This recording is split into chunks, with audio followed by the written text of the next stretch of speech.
Thank you, John. Before we get started, we are honored to be joined by James Heyman, the Director of the Entitlement Communities Division in the HUD Office of Block Grant Assistance. He's going to open us up with a few remarks. James. Hello, everyone. I hope you are having a fantastic day. For those of you who've never been on a webinar, there's always a little time period before you start the webinar. And that gives us an opportunity to go through and make sure everything's working right. And I know this is being recorded, but we had an interesting side conversation about black bears. And apparently, even though they do have a whole food diet, they will venture into what is the standard American diet with Lucky Charms and ramen noodles. So in case you were wondering, they will eat the same thing your teenagers will. So having said that, I'd like to thank you for joining us for the fourth in our webinar series on CDBG-CV best practices. And this year, we're focusing on impactful CDBG-CV funded projects that are in response to coronavirus. I want to take this opportunity to express our appreciation to our panelists today who have agreed to share their unique strategies for interim and affordable housing. The goal of our series is to focus on the implementation of these funds regarding preventing, preparing for, responding to a coronavirus, and the effects or risks to the overall economic, public service, infrastructure, and housing safety net that serves low to moderate income neighborhoods and communities. The objective here is to provide a platform for our grantees to learn from each other and to share useful strategies in response to coronavirus that can be adapted to fit different grantee needs. We hope that this series and accompanying report that we are developing will assist our grantees in identifying and replicating successful implementation practices. The Office of Block Grant Assistance at HUD headquarters has put this series together at the request of our partners at the Hill. And out of all of these webinars, our four areas are economic development and assistance to business, public services, public facilities, and building improvements, and today's topic, interim and affordable housing. I will note that we do draw quite a bit on project profiles that are submitted in the HUD Exchange, and we will drop that link in the chat for you all to take a look at. And if you're so inclined, submit your project for us so that we can not only host that on the website, but share that with our Hill partners and anyone who's new to the program or new mayors or new governors so that they can learn about what they can use CDBG for. Now, in order to encourage peer-to-peer learning among our grantees, HUD will have these webinars posted on the HUD Exchange so that they can be viewed and shared. In addition, the report that HUD is preparing for Congress will also be posted so that you may do the same with that, with your fellow staff members, public officials, or with your community. So we look forward to this learning opportunity today and the accompanying discussion that will come along with it. And now I'll turn the time back over to our moderator. Great. Thank you, James. And thanks to HUD for hosting this webinar series. It's a really great opportunity to learn from each other. So good afternoon, everyone, or good morning to those of you out west with me. My name is Carrie Kronberg, and I'm a Housing and Community Development Technical Assistance Consultant with ICF, and I'll be your moderator for the session today. Before I turn things over to our panelists, I'll quickly review the learning objectives and our agenda. So our learning objectives, as we do this with every webinar, figure out what do we want to convey here. So with this webinar, participants will learn unique approaches from project staff in different regions of the country to identify and solve challenges in the successful implementation of CDBG-CV interim, supportive, and permanent affordable housing programs, specifically in response to the coronavirus pandemic. Additionally, participants will be exposed to effective, replicable, best practice models to implement in their local CDBG-CV programs. So for our agenda today, first we'll do some introductions, and I'll do that on the next slide and tell you about our wonderful panelists. Then they'll each provide a 10 to 15-minute presentation on their CDBG-CV housing programs and strategies. And then at the end, we'll have time for panelists to take some live questions from all of you. We'll have about 30 minutes for that. So please be thinking of questions as you listen to the presentations and type them into the Q&A box. This is a really great opportunity to talk to and hear from representatives from communities who have successfully sheltered and housed vulnerable residents during the pandemic. And as we all know, I think homelessness is still a crisis in our country. So I think this webinar in particular, there's a lot to learn that we can carry forward. Okay, so now let's meet our panelists. We're joined today by Carrie Casey, who's the manager of the Newcastle County Division of Community Development and Housing. As a direct U.S. Department of Housing and Urban Development entitlement grantee, Carrie is responsible for the management of $20 million in federal funding annually. We also are joined by Greg Garrett and Christina Moon from the City of Oakland. Greg is Oakland and San Francisco Bay Area born and raised, and a proud employee of the City of Oakland for more than 26 years. Greg started as an intern with Oakland in Homeless Services Monitoring Emergency Solutions Grant and Housing Opportunities for Persons with AIDS programs. And he currently manages the city's Community Development and Engagement Division, where the CDBG program and the annual plan and performance reporting for CDBG, Home, HOPWA, and ESG are managed. And Christina Moon is the acting deputy director of the City of Oakland's Housing and Community Development Department. There, she guides funding strategies and affordable housing production, as well as data analysis. Before Christina joined the City of Oakland, she worked for the City of San Francisco and the City of New York. And there she specialized in strategic planning and policy analysis. And she started as an affordable housing developer, leading development projects across the San Francisco Bay Area. Then from the state of Connecticut, we have Steve DeLella, who will be leading the presentation. He's joined by his colleagues Lena Holleran and Miguel Rivera. They'll cover a few of the details and are also available for questions at the end. Steve is the director of the Individual and Family Support Program Unit at the Connecticut Department of Housing. Steve has been with the state working on ending homelessness and providing housing resources for individuals with disabilities for the past 14 years. In this time, he's managed all state-funded homeless service programs, including homeless outreach, homeless diversion, emergency shelter and rapid rehousing, permanent supportive housing, and he assisted in the creation of Connecticut's coordinated entry system. And then finally, back on the West Coast, our fourth panelist is Jessica Hill with the City of Modesto in California. Jessica is the Community Development Manager for the City of Modesto since 2018, and she oversees housing and homelessness projects and funding. The City of Modesto manages home, CDBG, and ESG HUD entitlement funds. Before she joined the city, she worked for Habitat for Humanity in Stanislaus County as the Deputy Executive Director, and she served in that role for 8 years. And she oversaw projects also funded with CPD funds, home, and CDBG. So before I turn it over to the other Carrie, we're going to have a quick poll question just to get a sense of the size of the grantees in the room. So what is the size of your overall CDBG-CV allocation across all rounds?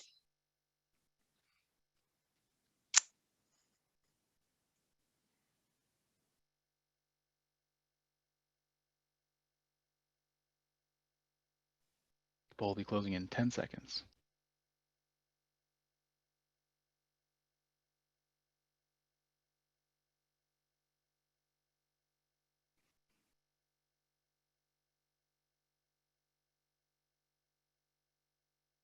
Okay, great. So it looks like we have a good mix of folks from very large grantees getting more than $10 million, but the bulk of folks are between $1 million and $3 million. But good representation from all different sizes, so thank you. So with that, I will turn it over on the next slide to Carrie Casey from Newcastle County in Delaware. Thank you, Carrie. I'm very glad to be here. I am very honored and just excited to talk a little bit about this project that has been so near and dear to us and me at Newcastle County. So just before I begin, a little bit about Newcastle County, Delaware. It would be a funny poll question to see how many folks have actually heard of Delaware. We get jokes sometimes about Delaware being in Maryland or Pennsylvania, but it's actually a state. It's a very small state with 3 counties. I work for Newcastle County, which is our most populous county, over 480,000 residents. The project that I'm going to speak about today, specifically the tieback to preparing and responding to COVID, is motel vouchers and operating funds for non-congregate shelter interim housing to protect people experiencing homelessness. In a regular year, we receive about $2.4 million in CDBG funds, but the CDBG CARES Act CV allocations, as you can see, we received 2 of the 3 rounds, over $4 million. And we are at about 23%, which I'm going to explain a little bit how our shelter project, our hotel purchase project, the fact that we have CDBG-CV funds in the future to use was really a really large part in our government approving the purchase of the hotel that we're going to speak about in just a minute. So next slide, please. So as many of you, I mean, it's unbelievable to think it's been almost 2 years ago when COVID hit Delaware and we were faced with closures on March of 2020. The people experiencing homelessness were extremely challenged because of the fact you really can't shelter in place if you do not have a place to live. And I think of myself and many of my colleagues, and I'm sure many that are listening, we became what we'd like to call, which, you know, government is, we really became rogue advocates for people experiencing homelessness. What we noticed when COVID first hit was that many people, when were not able to access those libraries, day centers, coffee shops, even shelters were at reduced capacity. And people were literally congregating in front of these places because they had nowhere else to go. Quickly, that's the really good thing about Delaware, we can come together because we are small. Quickly, all the jurisdictions and counties got together and put funding towards the state's motel voucher program. So by April and May, we were basically sending folks to the motel voucher program, and they were being placed throughout in motels statewide. And that worked really well until then we started to think about in the summer, late summer, fall, what was the winter going to look like? We knew that our shelter, that the motels where just in Newcastle County alone, we had over 634 households. And just to put that in perspective, our point in time count done in January of 2020 put us at about 1,000 homeless in our state. So we were already seeing a surge in people experiencing homelessness that needed motel placements in just Newcastle County alone. We knew that there was about 1/3 of our households that were not able to access any type of shelter. They were calling coordinated entry and not able to access a motel room or a shelter. And winter, which many of you, might, have code purple in your states, where if it's below 20 degrees, we open up a gymnasium in the Salvation Army for folks to come in. They were notified us that they would no longer be doing that because of safety, because of COVID, obviously not safe to do it. Plus all the libraries, coffee shops, et cetera, weren't open. So we were really faced with what the heck are we going to do in the winter of 2020? We looked at the wonderful HUD guidance, which said, the best practice right now is putting people in motel rooms, providing services on site. But we were really, unsure. We formed a working group. We were looking at what was the winter going to hold for us. So next slide. So this is, and again, this all kind of led up to this beautiful moment that the county was able to be part of. In July of 2020, Newcastle County Executive Matt Meyer, so he is kind of the governor of the county, put together, we had received about $300 million in coronavirus relief funds as a government. And County Executive Meyer put together a committee on how some of this money could be used to serve the most vulnerable. And we were tasked with come up with the most out-of-the-box idea. And at that time, we looked at what other jurisdictions were doing, and we really looked at some of the California models. And I'm really excited that other from Modesto and Oakland, we looked at the project home key and the project room key. And we thought, you know, what would be great if Delaware or Newcastle County purchased a hotel, used it through COVID for emergency response, and then did work to make it permanent supportive housing. It was our out-of-the-box idea. I was sending emails to realtors saying, you know, are there any motels available? And everyone just looked at me like, wow, what are you guys thinking? At that time in July, there were no motels, on the market. We thought, well, this was a good idea. We'll put it in our pocket and see what happens. And we continued to work on what was going to happen this winter. Next slide. So there we go, this beautiful building. And if any of you all are listening from the East Coast, if you're ever driving through Delaware, which many people do, it's a hotel that sits literally on 95 between Newark and Wilmington, Delaware. So if you're ever in the area, please stop by. It was the Sheraton Wilmington South. It had been vacant from March of 2020 to September of 2020 due to COVID-19, and in February had gone through a really expansive renovation. We read that in a business magazine that all of a sudden September 8th, look, this hotel is coming up for auction. They needed a quick sale, and the auction was actually at the end of October. We could not believe it. Now, we needed to really put a case forward to our government to do it, and we did that by saying that we knew that we could use our CV funds to help operate the hotel once we purchased it. So it's just a beautiful hotel. I mean, that's a really great picture of it, but it's 192 rooms. It is just really beautiful renovated space that we were so excited because it was going to be used to expand the capacity of our homeless system, which we had not seen, at least in my career at Newcastle County, the expansion of that many rooms statewide. Next slide, please.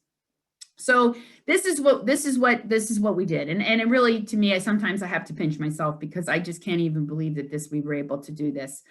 As again, I stated, we had really been putting people in motels since April of 2020.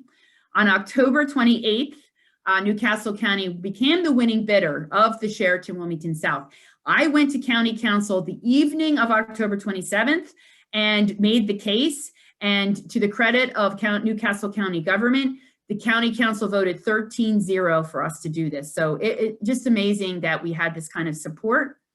On December 1st, we went to settlement. We actually purchased the hotel. And on December 15th, we opened and we renamed the hotel the Hope Center. And we really just wanted to get open because obviously it was winter. We didn't want to have people out in the cold. So we worked with our service partner to bring in 73 street level homeless folks on our first opening day. And now that we've become we joke that we're in the hotel business, we called that our soft opening. These 73 folks were brought in. Many had been living outside since the beginning of COVID, occasionally staying at shelters, occasionally being able to get a motel room, but largely living outside. And we were able to bring them in. And then on December 29th, we became part of the motel voucher program that I spoke of earlier. And we began to take referrals from that system. Again, that hotel voucher system. So I know it sounds like this really, it's like a puzzle piece. The hotel voucher system run by the state, all of the jurisdictions had put their CARES Act CDBG money into. So if the person came to the Hope Center whose last address was in the city of Wilmington, that's what paid for their motel voucher stay, even some parts in the southern part of our state. So it was sort of this mix-mash puzzle that helped us operate. Next slide, please. So I talked briefly about this. So this is like where the puzzle piece comes in. We used $19.6 million to purchase the hotel, Newcastle County's coronavirus relief funds from the U.S. Treasury. Those funds were set to expire at the end of December of 2020, which was another really great timing issue for us. We were able to purchase the hotel and get it open before the expiration. They ended up extending that for a year, which has helped me because we were able to convince Newcastle County to allow us to continue to use the coronavirus relief funds for some of the capital. We had to put a new security system in. We had to just do some things to make it safe and efficient for guests. So we were continuing to use the coronavirus relief funds, as well as some for operating, including security, transportation, food, our service anchor, et cetera. So that's been my whole thing, is let us use the money that expires for year 1 up to December 31st, and then year 2 and 3, we'll be able to stretch out our funding using the CDBG and ESG-CV funds that we received. We do use our ESG-CV funding for our rapid rehousing program, which is operating in the Hope Center, which is wonderful.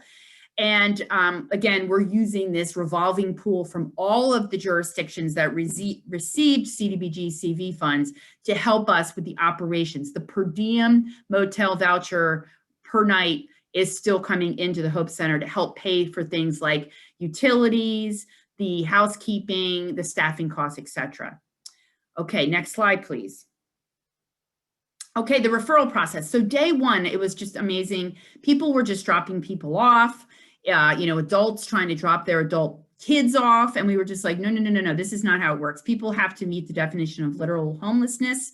So again, we use this coordinated entry system and our Division of State Service Centers. At this point, we do not take walk-ins, though we do have a partnership with our local police departments that if they find someone in the middle of the night, we will set our ballroom up and allow people to sleep there. But right now we have this really streamlined guest referral process because we did, so many people just wanted to get in there, and we were, and some that weren't experiencing homelessness. So we really had to tighten up our referral system when we first opened. Next slide, please. Outreach. This was the most, I think if I said one thing that was super important with us doing this is in the month of November, we held 5 focus groups with people experiencing homelessness. We went to them, we went to a day center, an art day center that was open in Wilmington, and we talked to them about what they would like to see at the Hope Center. And the Hope Center is kind of isolated. So their big thing, they were worried about transportation. So we made sure that on day 1, we had transportation. We had a lot of police, oh my gosh, this is going to be a drain on our systems and what are we going to do? And so we had a lot of planning meetings with our police and fire department. And, in the beginning, they were sending weekly emails to the county executive, letting them know how many police calls, et cetera. And as of March, they said, you know what, we just aren't seeing the police there. So we're as supportive of this as anyone, and there's no need to continue to do that. We really had a lot of partnerships. We really, that was the main thing. Delaware, we're so lucky. A lot of people wanted to be involved in this project, including our main hospital in the state, which is located about 3 miles away from the Hope Center. They actually outfitted our presidential suite to be a doctor's office. I looked at, we looked at Project Home Key and Project Room Key and all of the medical and healthcare services that were offered on site, and we tried to replicate that. And luckily our hospital provider did that. And the other big piece was educating, talking to our elected leaders, just to let them know what was happening. Back when COVID first hit, our county government had streamlined and waived a lot of procurement and purchasing rules. So it really allowed us to get things up and running as quickly as possible, as well as we upgraded our safety and did a lot of security planning, which we continue to still do. Next slide, please. So this is a list of our program partners. You can give someone a beautiful hotel room. I know we all know that, but you really have to provide services. Friendship House, I'd like to just point out, they worked for 30 plus years with people experiencing homelessness. We call them the concierge of the hotel. They are present doing, everything with the guests. We also have a mental health clinic there that's the state has sponsored, and they were with us day 1. We allow pets, but we brought in our animal sanctuary that's down the street, Faithful Friends. They're there 3 days a week. So just to highlight, we really tried to provide as many services as we could to the guests living there, but we also provided transportation so they could get to jobs, doctor's appointments, et cetera.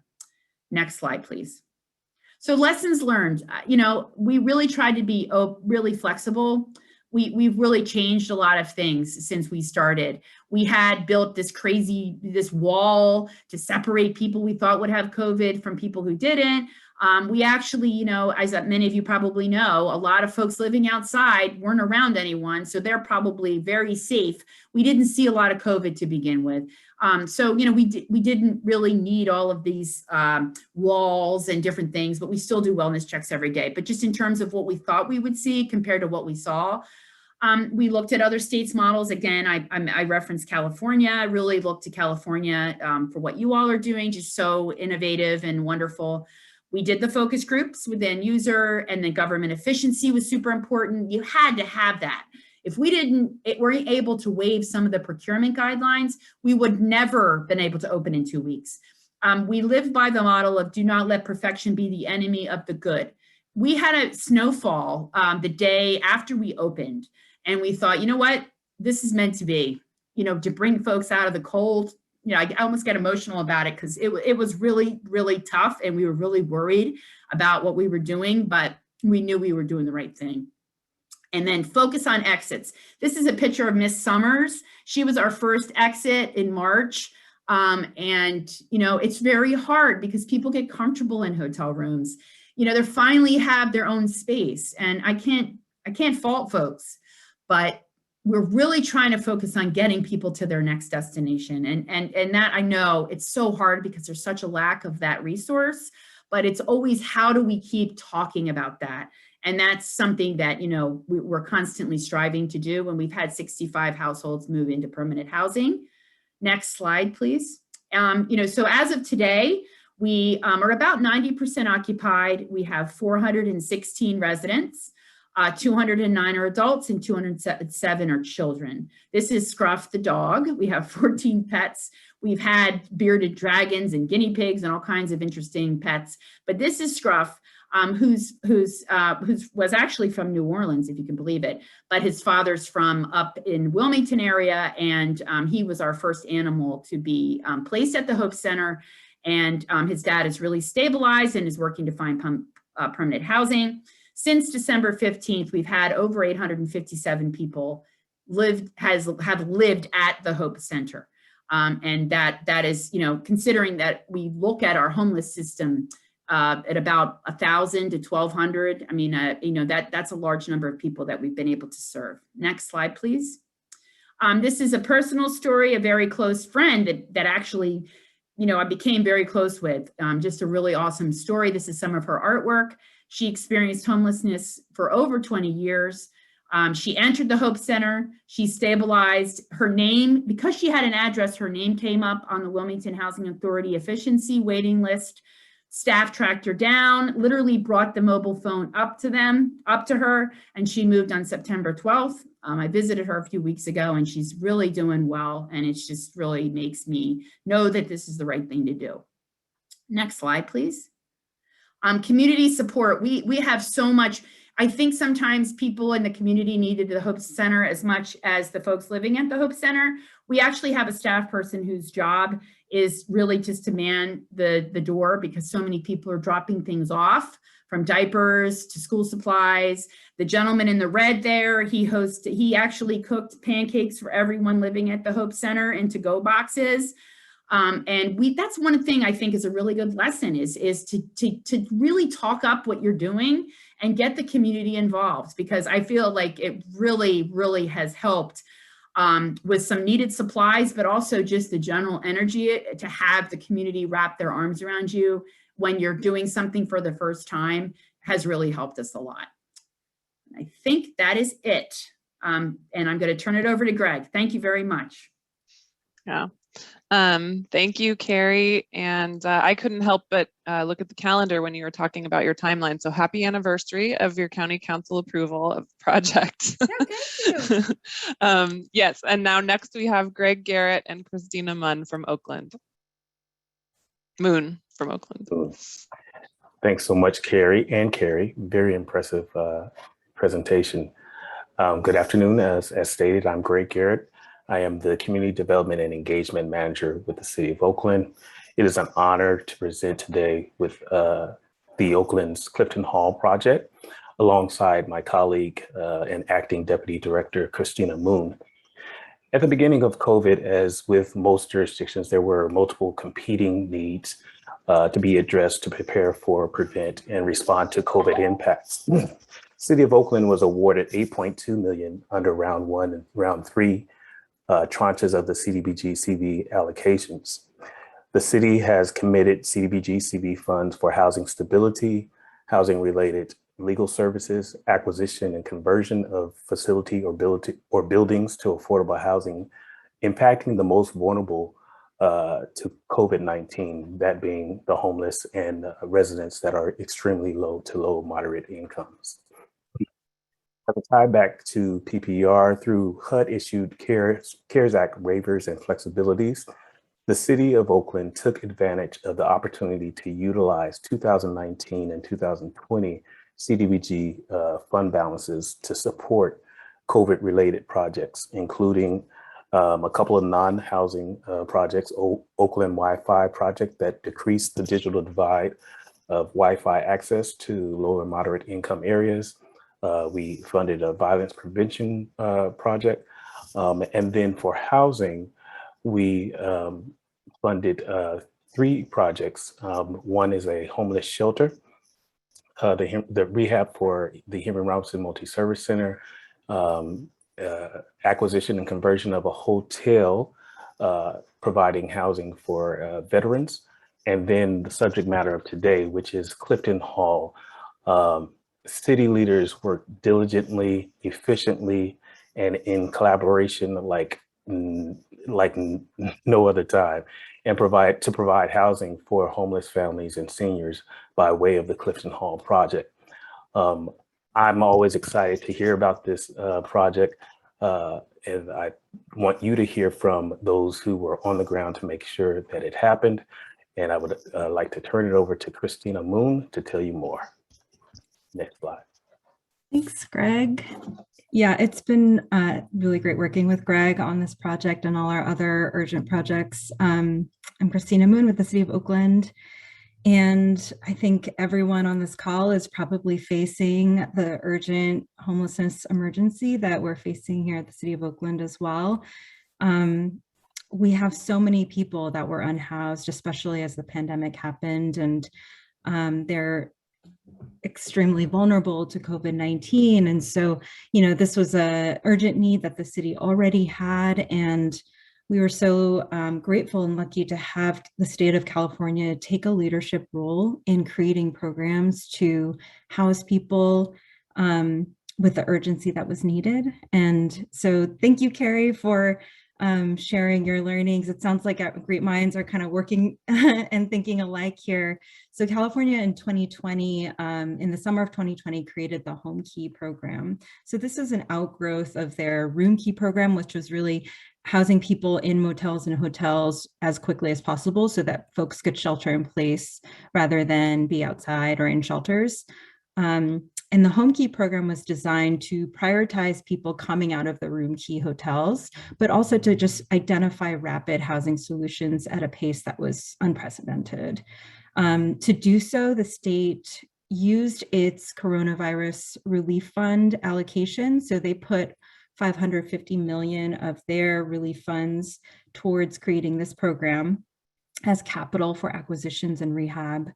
And then they put in some of their local state general funds to support some operations, so a couple of years of operations.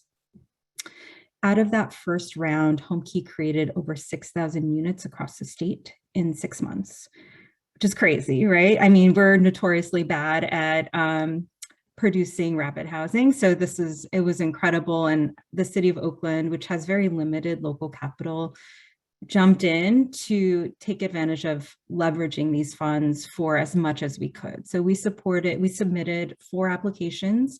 All 4 were funded by Home Key. One of them fell through, no fault of anyone's, just seller didn't work out. So 3 move forward. One of them is Clifton Hall, which I'll talk about next. And just to mention the range of project types, the other was a small motel, a 22 unit motel in a really great central neighborhood called Temescal. And that one is serving former veterans, homeless veterans. And the third is a really interesting model that just snapped up single family homes across Oakland and created a scattered site model and split up the rooms to be sort of a modern rooming house approach for homeless units. But next I want to talk about Clifton Hall. A little preview of how fast the pace was, and this is similar to what Carrie mentioned in Delaware. The state issued their notice of funding availability in July of 2020. We sort of knew it was coming, and we knew that Clifton Hall, which is this former dormitory that's part of a campus closure, we knew that was going to be on the open market, and there was no time to really find a nonprofit to do it for us. So we ended up just putting in an offer letter, knowing that HomeKey was coming and placing contingencies based on getting a HomeKey award. And so we were selected to be a buyer. We applied to HomeKey to the state in August. By late September, early October, we knew we had the award. And so we could move, and we closed within a month. So we closed in November. It was really fast. The city is not good at real estate, and yet we figured out how to do it.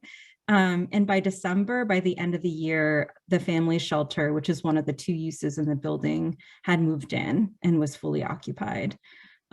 We took some time to do some more rehab of the other floors, and we have permanent senior units that are now fully leased. And we have some remaining exterior construction to complete by the end of the year. Next slide, please.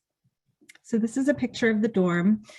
It's around 20 years old, so it was in remarkably good shape compared to most of our SRO style buildings. It was, you may not be able to tell, but this neighborhood, it's in Rockridge, the Rockridge neighborhood of Oakland, which has a BART station. It has several major bus lines. A block away is a full service grocery store and pharmacy. And it's also the highest opportunity, highest cost neighborhood in our city. We would never have affordable housing here, but for this type of project. I mean, if you can see, the houses behind there are each going to go for $2 million. So it's just a unprecedented access to a neighborhood that we're really motivated to secure housing in. The council member here was critical to sort of playing a matchmaking role or opening up the conversations with the college. This was a dormitory that was part of a College of the Arts. The campus is consolidating and moving to our sister city in San Francisco. So there's a lot more to come on this site, but this building was sort of parceled off, and it gives us 63 total dorm rooms. So most of them are sharing a bathroom. There's large shared kitchens on every floor. There's some garage parking. And once the city went through the transaction and really positioned the property for occupancy, we have our 2 partners running the property. First is the Family Matter Shelter run by East Oakland Community Project. They take up 2 floors, so they have a whole floor of offices and services. And then the second floor is 20 units for homeless families. Most folks in the shelter move on to permanent units, find permanent placements within about 6 months, but there's really no hard end to their stay, but that's around how long it takes. And then the top 2 floors and the overall property management is provided by Satellite Affordable Housing Associates. This is a local nonprofit that specializes in supportive housing and senior housing. And they run 41 extremely low income units for formerly homeless seniors on the top 2 floors. And they provide some light touch services as well. Next slide. Here's a peek inside the unit. So if you can imagine, this was a dorm and this was filled with bunk beds, sometimes 2 to 4 students each. So actually when you have one person, it feels quite spacious. Most of the cost of the project went towards the acquisition. We were sort of competing against market rate property developer owners that were interested in doing like shared co-housing, tech housing types. So, you know, it ended up being a higher cost, I think, than most of our other projects, but well worth for the opportunity location. Most of the building was in good shape. We just did a little bit of upgrade to the bathroom. We did some kind of overall improvements to make sure the building was working for our target population. So, you know, students in the dorm used to walk their trash downstairs and across the street to the dumpster. It's not an option for our seniors. So we're going to add a trash chute to the side of the building. We're also building out a really barren courtyard to be a play area for the family shelter as well. And the CDBG-CV funds really supported that use. We really had to cobble together a lot of funding, and something that came out of this project and others was having a really coherent, intentional strategy across all of our partner agencies. I think maybe a lot of other agencies experience this where we were quite siloed in some ways. You know, I do perm housing, you do transitional housing, you know, real estate does their own city-owned sites. So we really had to knit everything together to say, lay out all the money we all have. What can we use for what? And so the capital sources, a lot of the local funds came from us. Some of it came from our human services department that typically does transitional. Because of the two uses, we were able to mix them. And then something that's maybe unique here is we didn't have any Section 8 available. And so we had to figure out how to capitalize an operating reserve to make sure the building could be sustained long-term. So we used some local bond funds, as well as our state allocation of HHAP, Homeless Housing Assistance and Prevention Grant. So this property is positioned for a 15-year term through that capitalized reserve. And as mentioned, the HomeKey program uses the state's allocation of coronavirus relief funds. Next slide. So some lessons learned, you know, as I mentioned, the city's not great at purchasing or owning property, and it was unique to this property, but we would not intend to do that again. So we're really working on a solicitation process early this time, and we are actually we issued our RFP a couple of weeks ago for the next round of HomeKey. We're really explicit that we want our experienced partners to be the lead. And make sure that, you know, they're putting together projects that make sense, and we're going to be more of our traditional role of being a funder and long-term steward of the property. What was really beautiful about HomeKey was they built in some expedited processes. So there is CEQA streamlining available for projects. So you are categorically exempt if you get HomeKey funding. There's also land use streamlining, which was so critical to sort of bypass some of the hurdles that planning approvals may present. So for land use streamlining, there is no discretionary approvals required for planning. So all of the sort of planning commission questions or kind of potential local opposition, we did not have to be concerned about that, and that was not part of our schedule. I will say, despite having that option, you know, we did not really get the neighborhood opposition that we expected. And when we did outreach, we had incredible support from the local businesses and the neighborhoods immediately surrounding the property. We got welcome baskets from neighboring businesses, neighbors, you know, condo associations pulling together food donations. So it's been a really amazing community welcoming. And I think, you know, people are so happy to be part of the solution when the problems that we're facing citywide has been so great. So that's been really incredible. You know, we had to do some kind of legal work to make sure our agreements made sense, and we worked really closely with the continuum of care at the county level to make sure the coordinated entry referrals really made sense for the property, so that people were set up for success. I mean, part of this, the projects that we put together for HomeKey ended up being a little lighter touch on services than the traditional supportive housing models, you know, and that was intentional. I mean, I think there's sort of a cost benefit, and we wanted to create the spectrum of housing, and not just, you know, not just one type. And so this funding source and working with our different city departments, we really wanted to fill in that spectrum, and with lighter touch services. And as I mentioned, yeah, we were really kind of building up the muscle of how do we strategically work together and knit together all of our resources with the other city departments. And part of that is also what does it mean when a project is a priority, right? Everything is an emergency to every department. And so, you know, we are coherently and cohesively saying as a city of Oakland is prioritizing homeless projects. What does that look like for our planning approvals, building permit approvals, inspections? You know, we are not compromising life safety, but we are making sure that everything happens in a timely way, and we understand that that is a priority. And I'll just end by saying, you know, we had a lot of support, political, community, and staff. I just learned that someone who recently moved into one of the senior units actually used to be a student at that college decades ago, and they were living in bus shelters in that very neighborhood. And so I've learned that he's so excited to be able to stay in Rockridge. I mean, it's a place that, you know, it's really hard to find rental housing anyways, but especially at this deeply, deeply affordable level.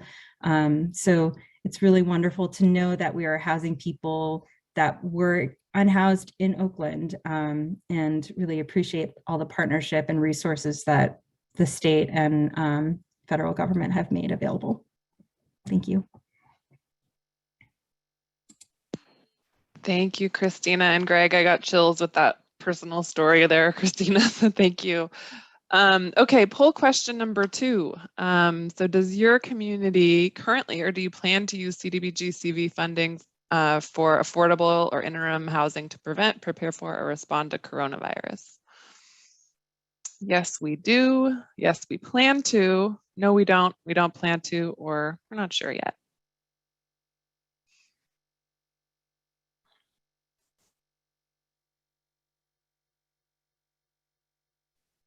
Poll will be closing in 10 seconds.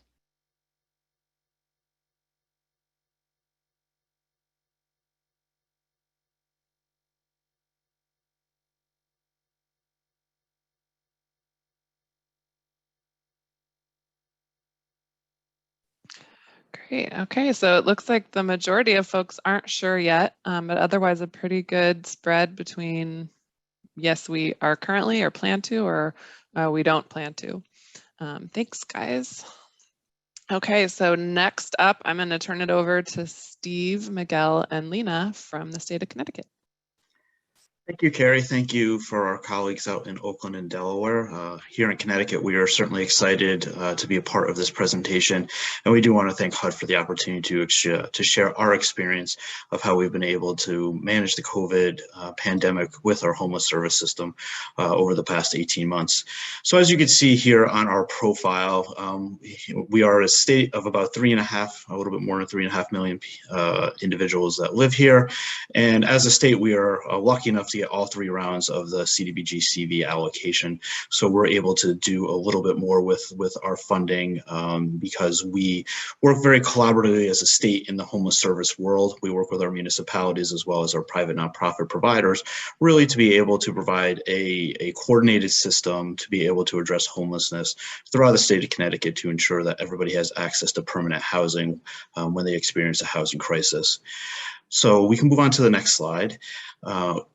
We are going to talk about a community in particular. It was called Danbury, that's located on the western end of Connecticut, right along the border with New York.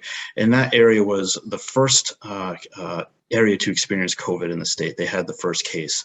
It also is an area of the state where our homeless service system may not be as strong as in some of our urban areas like our Hartford, New Haven, and our Bridgeport. And what we noticed there is that the homeless service system ultimately collapsed within days of that first case. The pandemic really scared folks because they understood that in the homeless service population, how COVID could spread quite easily in a congregate living facilities, and as well as the folks who are homeless, they do have many comorbid conditions which can lead to poor outcomes if they did contract COVID. So with that, we had some shelters that did not receive any state or local funding. So they were all based on volunteers, and many folks just decided that COVID was too much of a risk for them to take. So they actually closed up their shops. And what that led to was just one little small city shelter, which also had staff that were elderly who actually managed it. So the city was quite scared too of the outcomes and the effects if their staff were actually able to contract COVID. So we identified really early on that this was going to be a huge issue for that city. At the same time, COVID did start to spread across the entire state. So what we really wanted to try to do is come up with a coordinated response that would be able to manage the risks associated with COVID amongst the homeless population. We tried to really look at a bunch of different opportunities that were available to us in those early days. We looked at looking at college dorms. We looked at looking at closed nursing facilities, really to identify spots that we believe would be useful for those individuals experiencing homelessness, so that we could deconcentrate our shelters and really provide for safety for those experiencing homelessness as well as staff. What ultimately we came to decide was hotels really did seem to be the best issue. It really had a wide variety of positives. Everybody would have their own space. Obviously, everybody would also be able to access their own bathrooms, which we thought was key during a COVID pandemic. The ability to have access to other amenities such as televisions and Wi-Fi was also a positive for us. At the same time, we also realized that hotels were also in dire need because there was no more travel and there was no more guests checking into those hotels. So we thought this was a perfect opportunity to marry the public sector with the private sector to be able to keep those hotels in operation while also being able to provide a safe space for our homeless population. And over the course of time, we realized in Danbury that a bigger solution would be necessary as opposed to just deconcentrating our shelters. We understood that we needed to be able to provide a permanent solution for this. So we actually look at this COVID pandemic as an opportunity to really solidify the shelter system in the town of Danbury. So what we really needed to try to do was we needed to try to locate a facility within that community that would be able to provide the necessary support to be able to give non-congregate sheltering an opportunity to flourish. So with that, we also had to identify a nonprofit provider to come from a community outside of the Danbury community, since it was apparent that there was not enough private nonprofits that would be able to provide this ability to do so. So with that, we looked to one of our partners called Pacific House, which we can go to the next slide to see what their strategies are. And this Pacific House was an organization in a nearby community in Stanford, which is probably about 20 minutes away or so, who had great experience in providing congregate sheltering for individuals in that community. So they were ready, willing, and able to help the state out and move their experience up to Danbury and serve as the organization that would operate the facility that we were looking at purchasing. After working diligent hours to try to find a location, we were able to identify a Super 8 hotel. Days Inn is another one we're looking at in the state, but we were able to look at a Super 8 motel that was up for sale, and we decided that would be the perfect opportunity to move folks in. So we started in the early days as just the traditional, the state will pay using some CRF funds as well as some CDBG funds to really pay for the operations of it. But as we were into a few months of doing that, we realized that the purchase of the hotel would be the best suited for going forward. So we really decided to move on that, and we really began to build relationships with the city, with their mayor, as well as the public health department in order to determine how best to move this forward.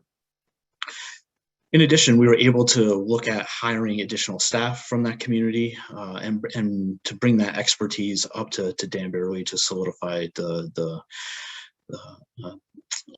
our ability to ensure that folks were housed permanently. We also were able to build on the community and partner with our local nonprofits to work with meals, because that was one of the things that really became quite difficult in that community. The hotel did not have the facilities in place to be able to provide meals, so we really had to come up with an innovative opportunity to add to that. So luckily, by working with local providers, we were able to work with either our Meals on Wheels folks or other community providers to bring in the food necessary to be able to keep that operation going. And it really has been able to continue to this day. Even still, as we move forward with this opportunity, we're not going to be able to have food production facilities within that building.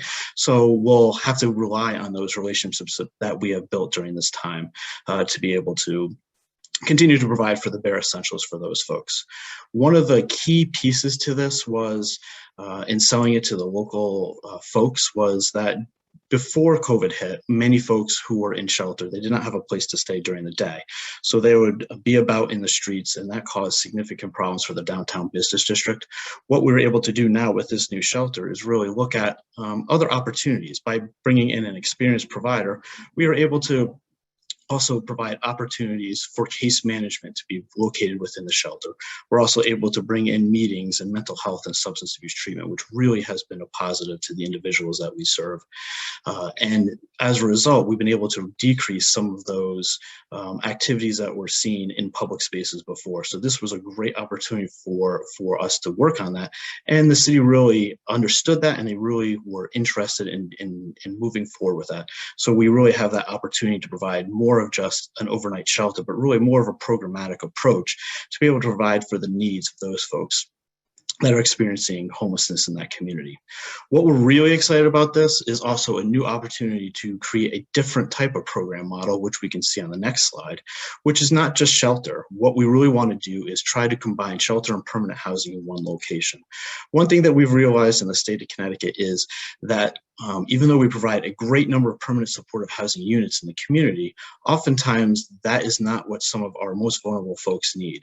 Sometimes having their own apartment in a community can be quite scary, and it can quite be isolating, especially for somebody who's been homeless for a long time.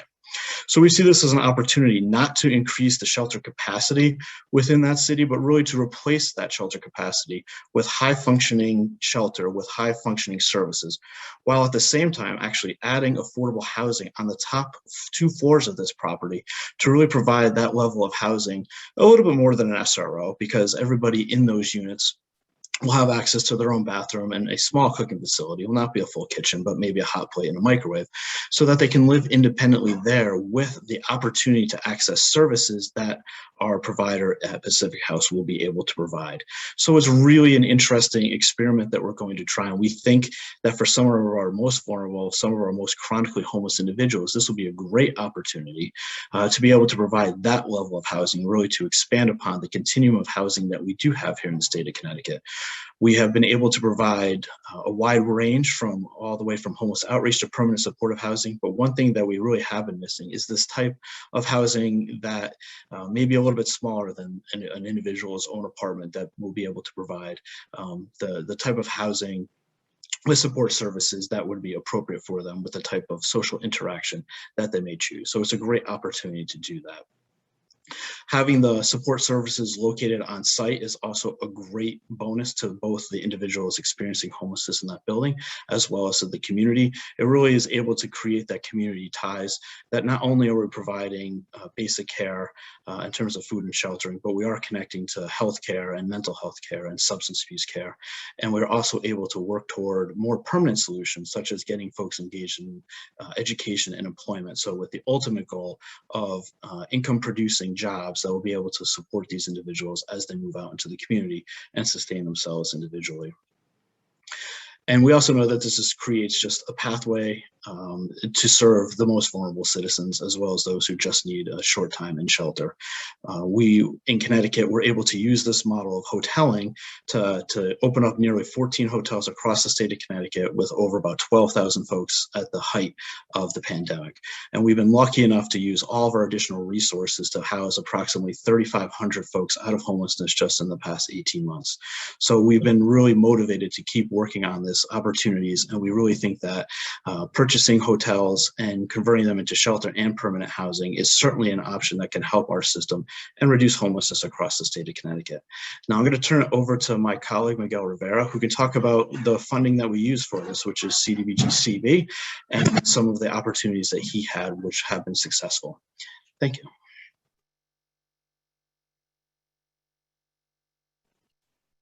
Good afternoon, everyone. My name is Miguel Rivera. I'm with the state of Connecticut, and I have the pleasure of working with Steve and Lena.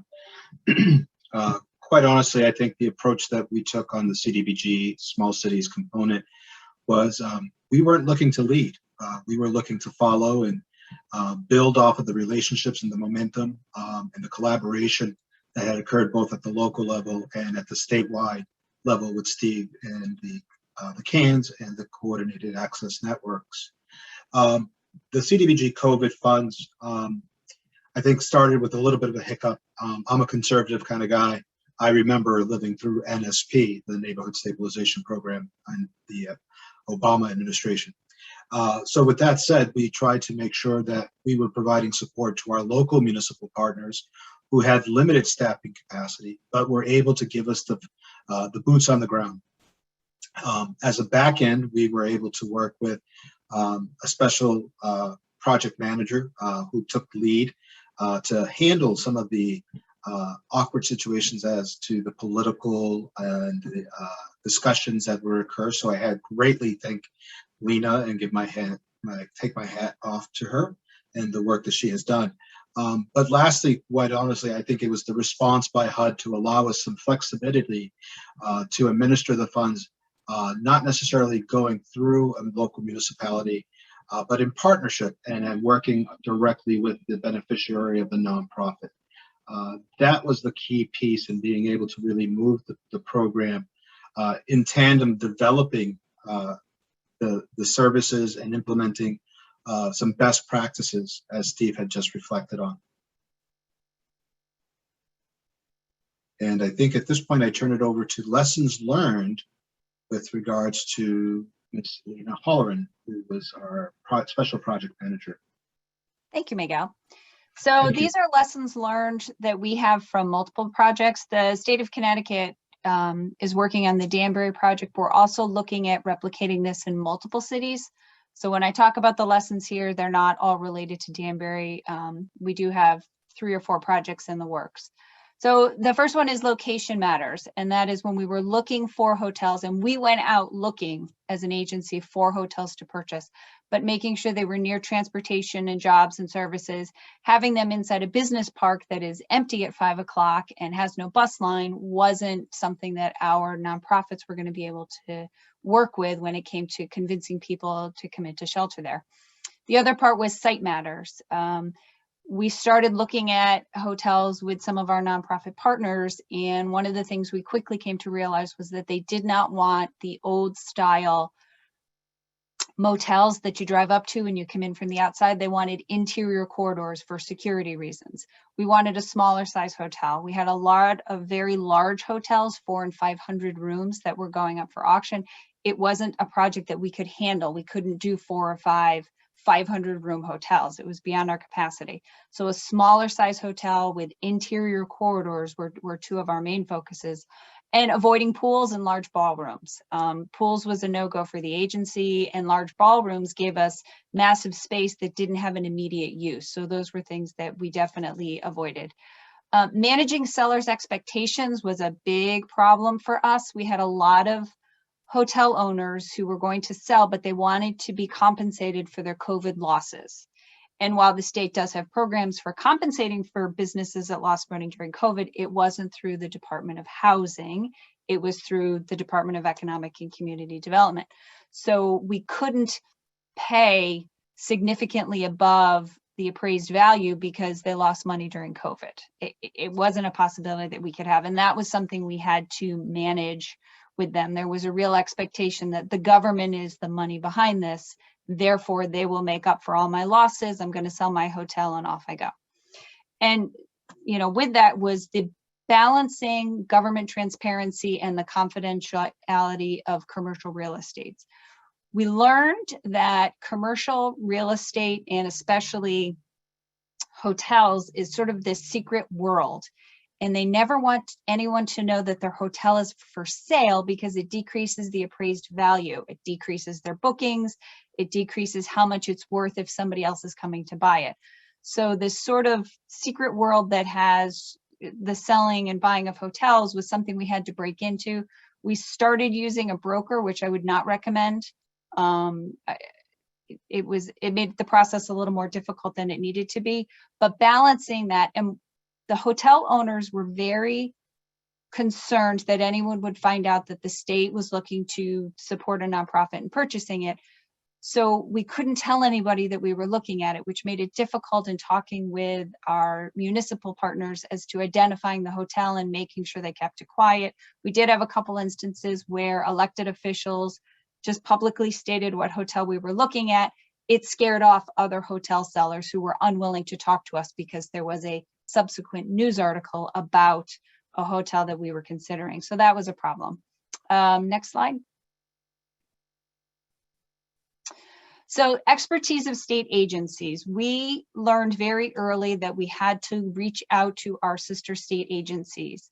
When we were looking, Steve mentioned the 14 hotels across the state. Our Department of Administrative Services did the contracting for all 14 hotels, and they were able to negotiate the rates. They were able to handle the contracting, and even down to the little details of how much housekeeping is there going to be, and is there going to be food services, and who's responsible for the security. DAS negotiated that across the board with all 14 hotels. It took the burden off of the Department of Housing, and especially Steve and his team, so they could focus on how do we get PPE, and how do we get food, and how do we get, medical checks into these units, into these hotels on a daily basis, instead of focusing on the contracting part of it.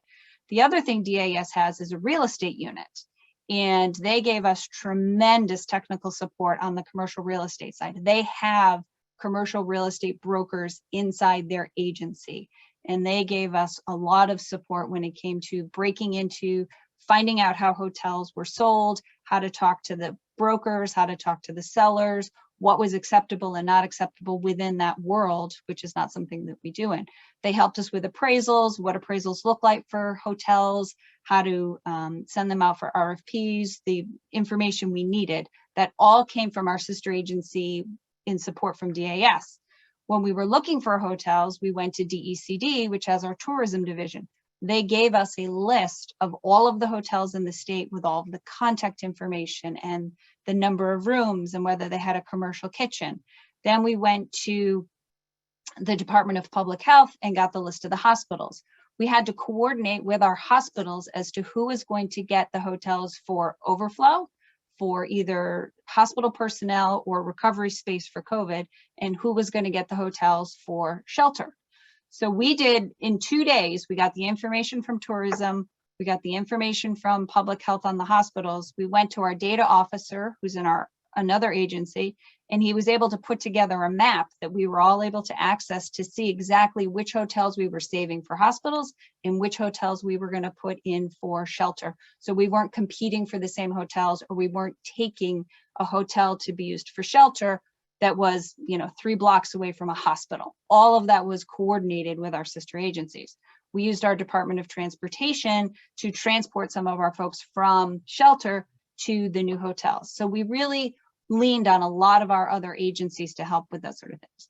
Planning for operating costs, Steve had to come up with the money to pay for these shelters to go long-term and for our one in Danbury to continue, because there are additional expenses once you are owning and running a shelter. 2 of our projects are going from city owned and maintained to nonprofit owned and maintained. So now you're thinking about plowing snow, trash removal, maintenance costs. We learned through this that most hotels do not own sheets and towels.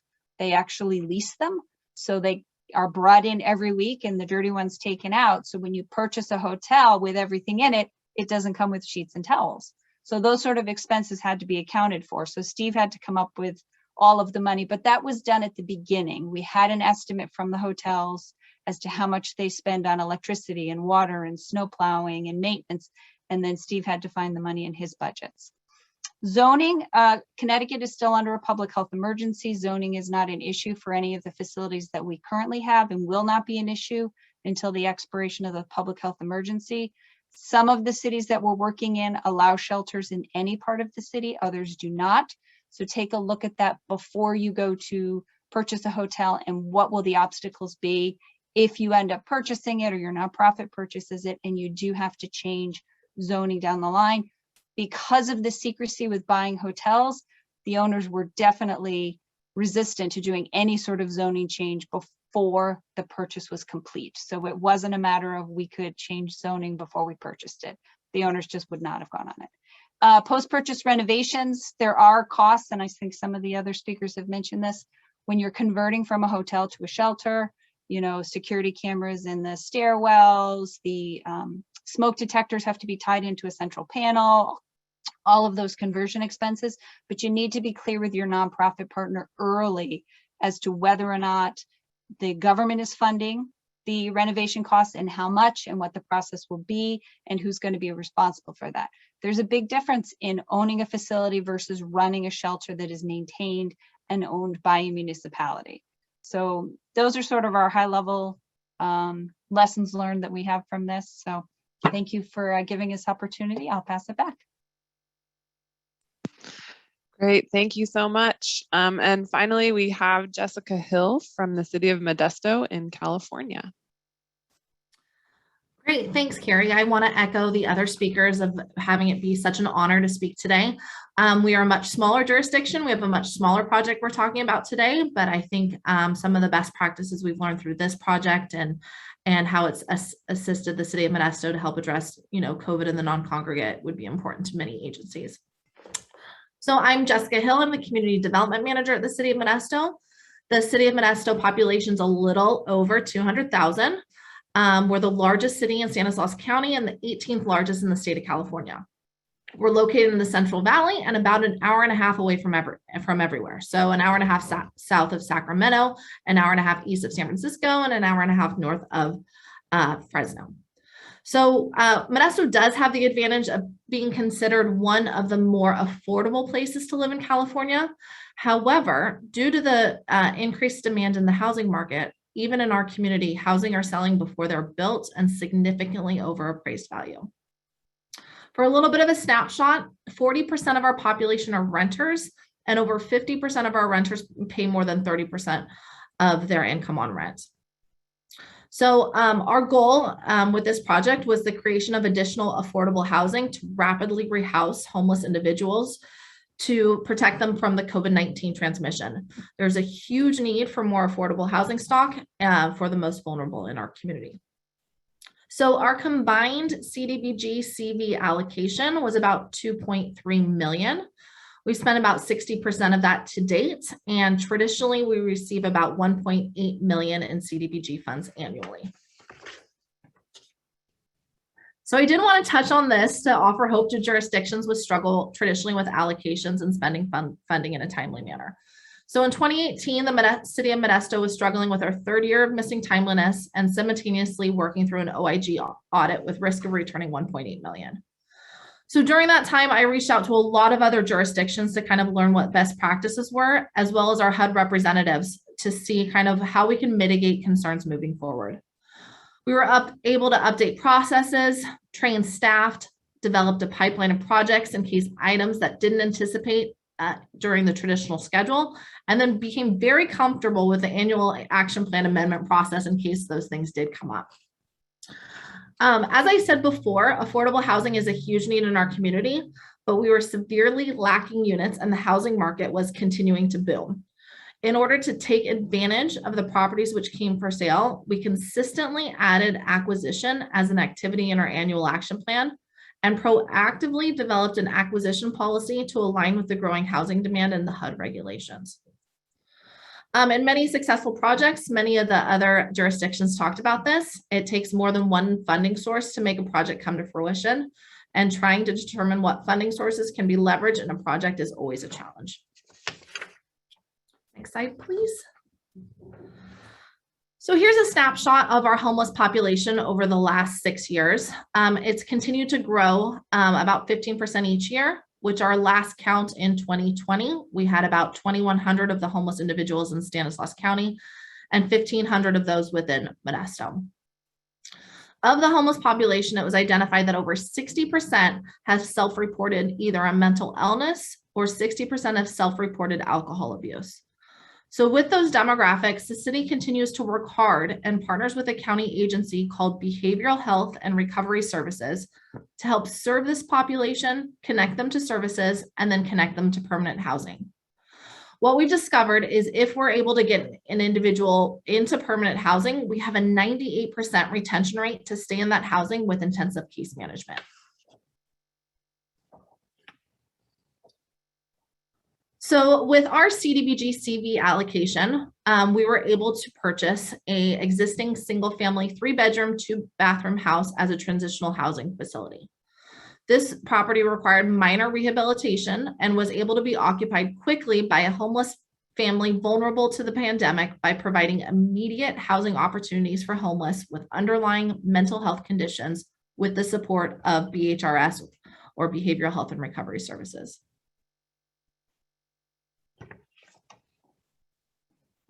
The exciting part of this opportunity to acquire this property is that it was located next door to our existing 18-bed transitional housing project that we partner with BHRS and another local nonprofit called the Stanislaus County Affordable Housing Corporation. This project is called Courtney Manor. Therefore, with this new project and this new opportunity, we were able to leverage the supportive services with the property immediately next door. Currently, we have experienced staff residing in the office of Courtney Manor that will allow clients to serve clients in this proposed project. Additionally, the maintenance is actually taken care of with the maintenance hub at Courtney Manor, and so we'll be able to quickly house and provide services and create long-term operational savings. We've been able to match the supportive services already offered at Courtney Manor, which is about $7,000 per client per year.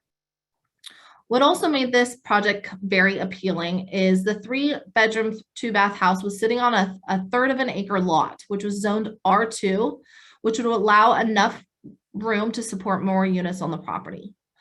Right now, we have a future design to add 6 additional permanent supportive housing units on the property to serve this same population.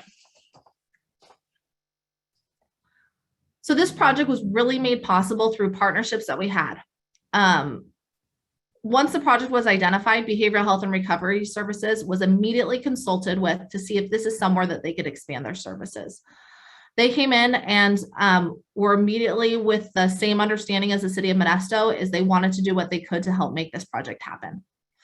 On an annual basis, Behavioral Health and Recovery Services serve 55 individuals in their program each year, and they currently have 160 individuals on the wait list for both transitional and permanent housing opportunities. Additionally, funding was a huge part to make this happen. We were able to quickly acquire the property with CDBG-CV funds, but then had a gap to build those 6 additional units of about $2.6 million. So one of the funding sources we looked at was a state funding source called No Place Like Home, which is specifically set aside for those individuals who have who need assistance with mental health or alcohol abuse. And those funds that we'd received were at risk of expiring. And this is directly related to we're having issues in our community to acquire new additional housing stock in order to build more affordable housing units. We were able to immediately reach out to the state and allocate $2.3 million that was at risk, as well as we worked closely with our local continuum of care, which allocated homeless housing assistance and prevention funding from the state of California. Stamco was able to complete the application to the local COC for these funds to help support the gap, and we anticipate the construction of the 6 additional units to begin in the first quarter of 2022. So part of our lessons learned, the waivers that the CARES funding allowed, especially in the area of the public comment period, allowed us to move quickly to get the funding in the community. The property was identified. We were able to commit CDBG-CV 3 funds to it through the 5-day public comment period, which made us competitive when an offer was made to acquire the home.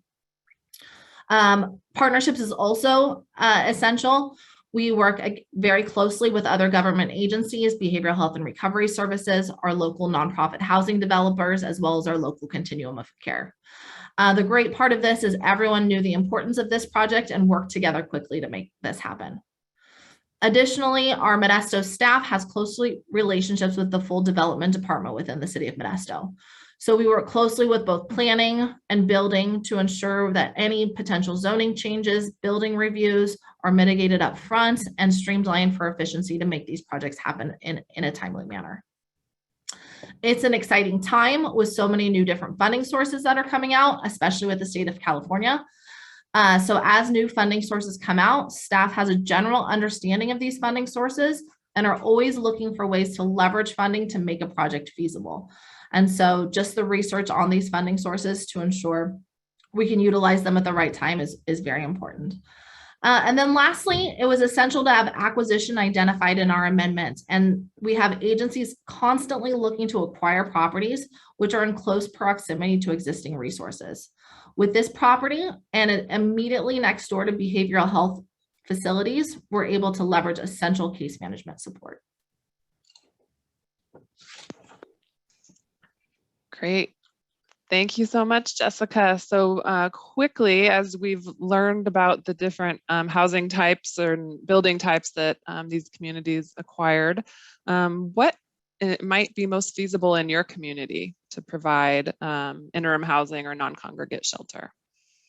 A hotel or motel, a dormitory, a single family home, others like a former hospital or nursing home, or maybe a vacant commercial space.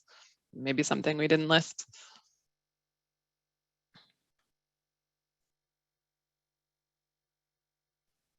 The poll will be closing in 10 seconds.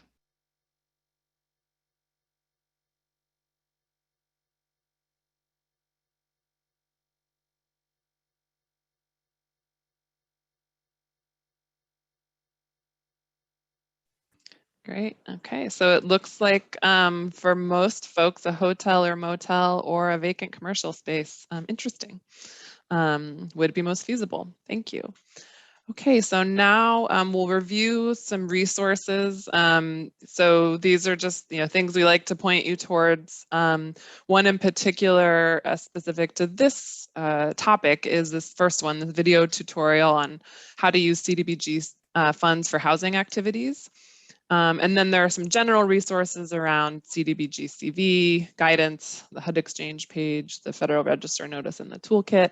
And then there are, of course, trainings, webinars, and then the Explore CDBG page has a lot more information.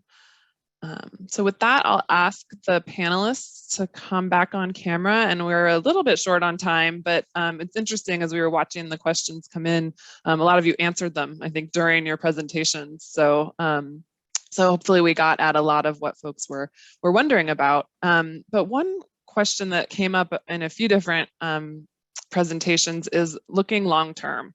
So we've, it's a challenge. We have this one-time money, CDBG-CV, and a lot of other sources to address the pandemic specifically. But as we look to the future, we now have these new capital assets in a lot of cases.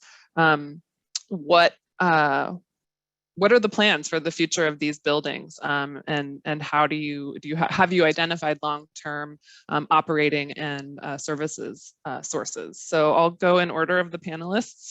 So Carrie, do you want to take that first? Yes, thanks, Carrie. That's a good question. No, I'm just kidding. It is really something that we definitely are thinking about, that the long-term plan of the Hope Center really needs to begin now.